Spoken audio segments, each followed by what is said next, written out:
Pinukpok ka sa ulo ng stainless na pitcher. Nung una kasi po, pinupok niya ako. Hindi po ako natamaan. Humawak po yung arnel sa akin. Nandun na po ako sa pintuan, yun po, tinamahan po yung ulo ko. So, pinukpok ka ng gano'n, pahiwa. Kaya yung ulo mo na tinamaan, 2 inches yan, no? Tinahi. Ang hindi ko maintindihan ako, yung nagagalit dito, may mga minor de edad. Sasayaw sa'yo ng malaswa. So, anong ginawa niya ng sayaw malaswa? Parang macho dancer? Ganyan-ganyan po siya. Sa harap ng ano. Tumayo po ako, sinabihan ko, pre, wag ganyan, pre, kasi hindi naman to biraos, pre, pamamahay ko to, respeto lang po. Hindi man siya bumitaw sa bata, di nawakan ko siya dito, yung labas ko po. May pagkabastos tong Puro-okay na to. Nagpaalam po ako na kung pwede silang makipag-inuman. Pumayag po sila. Alam mo ba, Aileen, kung ano nangyari dito? Ikaw ang sanhi ng problema. Nagsa-celebrate ng Besperas itong pamilya na to. Eh, anong nangyari dito? Sila yung nagkagulo. Bastos pa yung mga kasama mo. Lumapit ako sa hashtag ipabitag mo para ireklamo ko po si Michael Ronel Arnel dahil po sa pangpupukpok sa ulo ko ng pitsil na stainless. Inireklamo ko rin si Aileen po dahil siya po ang nag-imbita ng 3 lalaki na mga lasing na po na makikanta sa bahay po kasi katropa niya. Bago mag-Notseboy na nagkaroon po kami ng kunting salo-salo po. Kami po ay nagkausap na mag-inuman sa loob po ng bahay. Kami lang pong pamilya. Ngunit po, bumaba si madam na nag-inom sa taas. Ang sabi niya po sa akin, Kuya, pwede po ba kami makisama dyan? 2 lang po kami. Ang sagot ko po, pwede po te, pero wala pong bisita kasi kami lang po ang pamilya dito. Nung pag-upo niya po, may dumaan na 2 lalaki. Tinawag niya po, pinatagay niya. Nung umalis po yung 2, hinawakan niya dito sa may pinto. Sabi niya po sa lalaki nung nakaputi na, kausapin ko si Kuya, dito na lang kayo mag-inom. Yung po nung gabi na yon, dumaan po yung anak ko na 16 years old. Nung pagdaan, kala ko kung tinanong lang po siya kaya hindi ko po pinansin. Yun pala, tinatagayan siya. Nung sumayaw siya sa harap ng asawa ng kapatid ko. Parang nabastos na tingnan. Tapos yung pinaalis siya ng kapatid ko, bumalik siya, sinayaw niya po ang dalaga na anak ng asawa ng kapatid ko. Nung hinawakan ko po si Arnel, bigla po siyang pumiklas hanggat napilit ko po siyang hinawakan sa baywang hanggat gusto ko pong ilabas siya. Doon na nagkagulo. Kasi yung isa pong Rodel, may hawak po na upuan na bakal. Jerben, sana po ay matulungan niyo po kami na malutas po yung problema namin. Pinukpok ka sa ulo ng stainless na pitcher. Nung una kasi po, pinukpok niya ako. Hindi po ako natamaan. Nung pangalawa po, pinukpok niya po ako ulit. Nakahawak ako sa ni Michael eh. Hindi rin ako natamaan po. Tamaan ko dito sa ulo. Okay. Sa puwit lang po, yung puwit. Puwitan ng pitcher. Opo. Okay. Bangatlo po, humawak po yung Arnel sa akin, yung pong nang bastos. Humawak po sa akin dito. Kaya nahila ko sa labas. Ginapos ka? Opo. Tapos para ibigay yung ulo mo para tamaan, para mapukpok. Nandun na po ako sa pintuan, yun po, tinamahan po yung ulo ko. Matulis bang pitcher? Matulis. May ano siya po, yung bunganga niya, may ganyan po. Yung para yung ganyan po.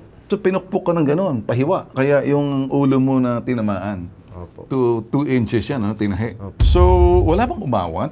Wala bang, kung sino man tong si Aileen, wala bang iba roon kayo? Nagkaawatan o nagrambola na kayo roon?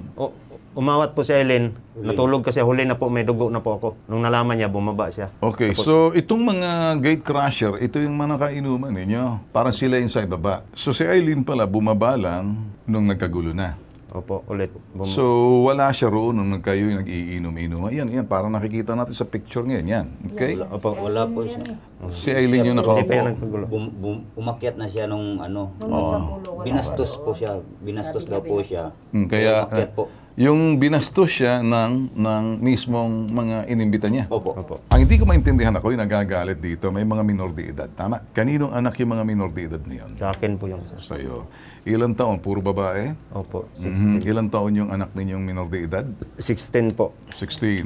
Babae yun. Opo. Yung isa naman? 17 po. 16, 17. So, ano nangyari dito na parang gusto nagsasayaw sa'yo ng malaswa yung isa sa mga lasing na naimbitan itong sila Aileen na gate crusher? Sino nakasaksi noon na parang sumayaw ng lasing na malaswa? Kami po. Kami po lahat. So, anong ginawa niya ng sayaw malaswa? Parang macho dancer? Opo, ganyan po. Paano ang estilo? Sample ganyan mo. po siya. Paano? Gumigiling po. Paano? Sample lang mga kung gilig. Yan. Pag ganyan po siya. Sa harap ng ano. Sige, one more time. Patingin. Okay. Pag ganyan po. Sa harap ng ano. Gimigiling-giling yung kanyang ano. Opo. So, gumaganong-ganon. Opo. Isang giling-giling sa harapan mo? Hindi ko po siya totally pong nakita. Pero sa anak mo? Opo. Hinila po siya. Hinila yung anak mo. Kumakanta, hinila niya at pagkatapos sinayawan. So, nung nakita niyo yung ganun ng bastos, pati yung anak ninyo, sinasama doon, kumakanta lang naman, kakasayahan, anong nangyari? Di, tumayo po ako, sinabihan ko, pre, wag ganyan, pre, kasi hindi naman to birahos, pre, pamamahay ko to, respeto lang po. Okay, so anong nangyari? Hindi man siya bumitaw sa bata, di, nawakan ko siya dito, yung labas ko po. So, talagang tinutukso niya yung bata. Umikwas po siya May pagkabastos tong kulokoy na to. So, ano naman yung ginawa ng isa? Pinatatagay yung 16 years old? Yun pa rin siya po. Yun pa rin. Siya pa rin. Okay, pagkatas na makita, hinata? Hindi po, kinalabit lang niya po. Kinalabit niya, tapos anong Tapos ginawa? binigyan ng tagay po, din umalis yung anak ko pumasok sa kwarto. Hindi Yun pinansin. lang po. Hindi po pinansin po. So, anong ginawa mo? Hindi ko pa po na ano yun kasi una yung nangyari eh. Sige, so ano nangyari? So, nagsumbong bang anak mo sa'yo? Nagsumbong po kinabukasan po. Kinabukasan. Alright, sige. Kaya ganito na lang, ano? Kaya kayo pumunta rito, una pambabastos. Kasi ang mga bata, kapareho niya, 16, 17, mga bata pa yan eh. Titingnan mo, pwede kasi manghimasok dito yung vowsy ng barangay at saka vowsy ng pulis. Hindi ito pang barangay na, nagkasakita na kayo eh. Although sa loob ng pamamahay, pero ay protektado ko sa mga bata pagdating sa inyo para malaman kung sino sila rin. Sa linya ng telepono, makakausap natin yung si Eileen. Okay, Eileen, maraming salamat sa pagtanggap mo ng tawag namin. Tayo'y naka-live sa IBC TV 13 and sa aming YouTube TV, Bitag Official. Napapanood tayo, Luzon, Visayas, Mindanao, worldwide. Eileen, ano ba nangyari dito? Parang yung mga... Ganito po yan, sir. Nagsimula po yan. Yung kaibigan ko po, nagtinawag po ako nila kung pwede daw po makipag-video okay doon sa baba. Hindi na, siyempre, hindi naman po akin sa kanila yan. Ang sabi ko po, nagpaalam po ako sa kanila kung pwede. Okay. Kung pwedeng makipag-video okay po yung mga tatlong kaibigan ko. Apat po yun, mali yung isa po, umalis na. Apat, Eileen, sandali, Eileen, dahan-dahan na. So, apat na kalalakihan na makasamahan nyo sa trabaho? Hindi po, kaibigan ko lang po. Sa bagay, ikaw naman ang caretaker ng compound na yan. So, pinapasok mo at pagkatapos na ay nakipag-inuman ba sila o nakisalo doon sa sinasabing pagdisparas? Nagpaalam po ako na kung pwede silang makipag-inuman. Alright. Pumayag po sila. Okay. Sino sila? Yung pumayag yung makipag-inom or... Yung sila po yung mga complainant po. Okay. Pumayag sila. Okay. Pumayag daw sila basta walang gulo lang naman. Yung parang gusto Yun mga nga po. pribado. Pumayag po sila. Ngayon po, nung nakalasing na ako, kasi nag-inom pati yung pong isang bata, yung isang 17 nata, nakainuman din nila. Okay, Yung isang bata. sandali. Eileen, linawin natin. Nagbe-video okay raw yung anak ata nitong nagreklamo mga kamag-anak, So, anak. Ako. Hindi naman sila umiinom kasi bata yun 16 and 17. Kainuman po nila yung isang bata, yung dalaga po nila. Eileen, sandali lang, Sabi mo, lasing ka na, nakita mo tumatagay, umiinom? Hindi po. Simula pa po ng inuman, Okay. kainuman na po namin yung isang dalaga. Sinong kayo? Kami pong lahat. Yung bisita ko, sila, malilima po sila. Ang hindi po nainom doon, yung anak nilang isa. Inimbitan niyo yung minor de edad na makipag-inuman? Kasama po nila sa inuman yan eh. Kasama ng magulang, sige, sandali lang. Eileen, kasi mga minor de edad, bawal po yung alak. Tanungin lang kita, ikaw ba'y may anak? Meron po. Gusto mo bang sa 16 o 17 years old painumin natin? Hindi po ako nagpainom. Sila O po kaya nga, nagpapainom. ibig sabihin, tama ba para sa isang magulang painumin yung bata na ano bang ininom ninyo dyan? Emperador po. Emperador, minor de edad, painumin mo yung emperador. Mabuti sana kung yung mga ladies, Kaya lang, tama ba kung ikaw nanay ka naman, tama ba ang minor de edad painumin ng emperador? Mali po. Okay. Kasi mga anak ko, hindi ko po mapainom. So ibig mong sabihin, hindi mo pinuna sabihin, teka muna, minor de edad to, ba't pinaiinom natin? Bakit di mo sinabi dito sa mga complainant? Siyempre, kanila po yun. Mahirap naman po makialam. Okay, so sige. Okay, salamat Eileen sa sagot mo. Sandali lang, pinaiinom niya. Kasama niyo sa inuman yung anak ninyo. Hindi po, sir. Kumakanta po yun. Kumakanta? Kasama namin doon kasi po, may may handaan Pero Video okay po. umiinom ng emperador Hindi po. Siya po ang nagpainom sa anak ko. sa harapan mo. Hindi po, nagsumbong po yung anak ko nung nasa ospital kami. Pag uwi niya, kasi sinamahan niya po kami sa ospital. Pag uwi niya, pinainom niya po yung anak ko kasi naiwan po doon sa kanila. So, naiwan yung anak mo, pinaiwi. Pinainom niya. Opo. Sino kasama ng mga anak mo? Siya lang po. Pero ang sinasabi niya, bago pa raw mag-umpisa, nagiinuman na Hindi raw po kayo. nagbibideo okay po kami. Kumakanta lang sila. Kumakanta po kami. Ikaw ba, pumapayag ka bang iinom yung anak mo? Hindi po, harapan sir. mo? Hindi Emperador? po. Ikaw? Hindi po. Bakit sinasabi ni Aileen na may anak daw? Kayo raw ang pasimuno. Kasi po nakaupo yung bata doon. Sa tabi ko Oo, po. sa tabi yun. po, kami nag-iinom. Tapos may mga kasamahan. Kami lang po ang... Kami lang po. Kayo lang? Tabi, opo. Nagulat na lang po kami na may kasama na siyang mga lalaki. Oh, nung kasama mga lalaki, alam ba ng mister niya, may kasama siyang lalaki? Hindi Alam po, namin ang- yung mister ni Aileen po. Oh, saan ang mister ni Aileen? Nung Nandun din po. Nung may mga lalaki na po, umakyat na po sa taas. yung si mister niya. Opo. Iniwan niya si misis niya makipag-inuman sa ibang lalaki. Opo, kasama iniwan kayo? po. Okay, ibang klase rin to ah. Okay lang ba sa mister mo? May kainuman ka na lalaki? Alam po ng... So, alam nga, kaya okay lang ba sa mister mo mag-inuman ka sa lalaki?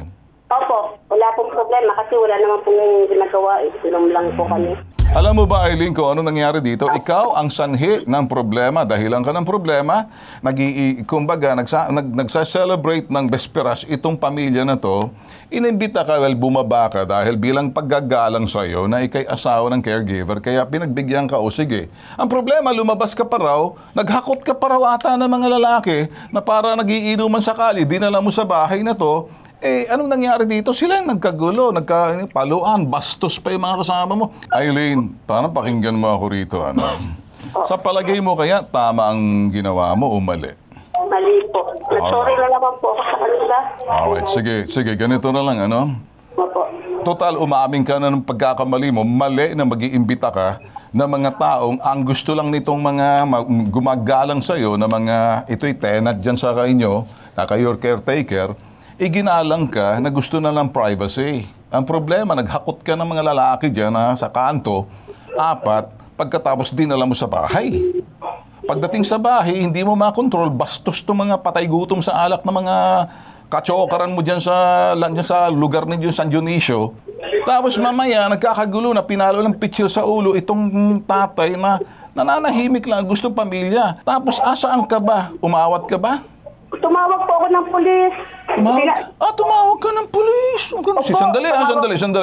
Sa linya ng telepono, Assistant Team Leader ng Tanod ng Barangay San Dionisio, Parañaque, Orlando Tobias. Ano ang ginawa ninyo dito sa nagpukpukan ng Bisperas ng Pasko? Sir, nung Pasko po, nag-send po sa amin ng umaga po, sir. So, ano nangyari? Nagtungo po sila sa barangay po namin ng San Dionisio, sir, upang respondihan po sila. Okay. Dahil nga sa yung tao ay gusto po rin lang makaharap sa barangay. Sir. Okay. Ngayon, ang sabi ko po, kilala niyo po ba? Opo daw, kilala naman po daw nila. Okay. Ano po daw ni Leroy. Tao po daw ni Leroy. Driver po daw. Okay. Si Leroy, kilala namin. Okay. Ngayon, yung tao po ba, kilala niyo, hindi daw nila kilala. Di ang ginawa po namin, sir, doon po kami nagtungo kay Leroy, sa amo. Okay. Para po, maimbitahan po namin yung tao po na pumukpok po kay Kuya. Alright. Ano nangyari? Pagpasok po namin doon, sir, in-entertain naman po kami, pinapasok naman po kami sa bahay, at sinabi ko po sa ganito. Nakita niyo ba yung pumukpok doon sa mga gate crusher na nakipag-inuman? Nakita po namin, sir, sa video call. Binidyo call po siya. Nag-video call po silang dalawa eh. Ano pang napagkasunduan? Nag-ayos ba sila? Ano ba nangyari? Nagkasunduan, sir. Kung magkakasundo po sila, dapat sa barangay po. Okay, so nagkasundo sila at anong mangyayari doon? Anong Wala kaso? wala naman po sila nagkasunduan doon, sir. So, Kung lang po niliroy sa kanya, kung magdemanda ka na lang, yung po ang sabi sa kanya. Sino si Leroy? Yung po ng driver, yung amo po. Driver ng ano? Driver po ng mga sasakyan niya yun, sir. Kala ko mga screwdriver. Sige. Opo. Driver ng bus. Okay, ganito ano? Pakinggan mo, sasabihin ko sa'yo. Opo. Hindi ako interesado sa pukpukan at inuman. Bagkus interesado ako sa pambabastos nitong asawa at pambabastos nitong mga lalaking hinakot ng asawa ng caregiver na ang pangalan ay Eileen. Alright? Opo, sir. Ngayon, nagsasayaw-sayaw doon ng malaswa sa anak nitong mga nagdareklamong biktima. Tinapagayin yung 16 years old, 17 years old. Meron kayong VAUSI, Violence Against Women and Children, meron ba kayo dyan sa Parañaque? Meron po, sir. Kasi kung hindi, papatawag ko kayo sa harapan ni Mayor. Meron po, sir. Okay. So, dapat ito, ipasok nyo si VAUSI, interviewin yung batang mga nabastos dito kasi child abuse to. Kita mong ibig kong sabihin? Opo, sir. So ngayon, pumunta ka sa VAUSI, i-report mo to, doon naman sa iinom-inuman dahil ito sa lintik na ngati ang lalamunan nitong si Eileen, kaya naghakot ng 4 na lalaki, lintik na ng pangangati niyan sa lalamunan na gustong uminom, buti sana sa ibang pangangati niyan sa ibang bagay ng parte ng katawan, yun ang naging sanhi ng kaguluhan na naging bastos sa mga minor de edad. Yan ang gusto kong ilagay mo sa record mo. Sabi ni Ben Tulfo, nang hihimasok kami rito. Kaya lang, bilang paggalang sa barangay ninyo, tuwirin ninyo ang record ninyo. Nagpapasalamat ako, pumunta kayo doon kay Leroy, kung sino mo tong Leroy na to, na naghahamon na magdidemanda. Sa bagay, tama siya. Wala naman siyang kilalaman sa pambabastos ng mga driver. Okay, tige. Kung wala siyang kilalaman, alamin nyo ang katauhan nitong mga driver na ng bastos nag-video call, bumalik ka kay Leroy, sabihin mo, pinapupunta ako ni Ben Tulfo, si Bitag, para makuha ang katauhan, pangalan, address, para maipasa sa VAUSI. Para ma-interview ito, para sila ang magiging kumbaga, para makikipag-ugnayan ngayon ang pulis dito. Opo. Ngayon, kung anong sasabi, protektado itong mga bata na to kung may panglalaswa at pagpapipilit ng pag-iinom, maliban sa panggugulo. Ilagay nyo on the record, mayroong mga minor de edad dito, mga babae. Opo. Okay, maraming salamat, Orlando. Maraming salamat din po. Okay, sige. Denzel po. Okay, sige. Saludo po kami sa inyo, sir. Okay, sige. Ito naman, balik tayo rito kay sino tong si Eileen. Sige, hindi na kita papakialaman. Total lang, sorry ka. Sana mawala na yung kati sa lalamunan mo na yung paano mo dyan, pang-relieve ng kati mo sa lalamunan. Okay, ganito ang gagawin natin. Tutulungan namin ka sa barangay. Yan naman, naghimingi na ng sorry. Wala na tayong magagawa dyan. Talagang patapon na yan eh. Nabubuhay na lang sa toma yan eh. Totoo ba may asawa to? Mayroon po, may kasama. Kasama? Kasama lang. Okay. Ayusin na lang natin. Hindi natin mababago yan. Yung iyong mga anak, protektahan ninyo. Okay? Po, salamat po. Bantayan nyo ang inyong mga minor de edad na anak na babae. Ikaw bilang ama, obligasyon mong siguraduhin na hindi mo napapabayaan yung anak mo. Ha? Opo. At hindi rin maganda sa amang ama at ina na kung maaari, kay salo-salo kayo. Pero pag may ibang tao na may mga alak na, ilayo nyo mga anak nyo, please lang. Opo. Okay? Mag-uusap tayo sa baba. Sa susunod, pangako nyo sa akin, pakibantayan ang inyong mga anak. Huwag nyo isama pag may handaan, lalo na pag may alak. O sana nagkakaintindihan tayo rito. Opo, sir. Para medyo maganda ang buong taon yung 2024. Okay sa inyo? Opo. Okay, sige.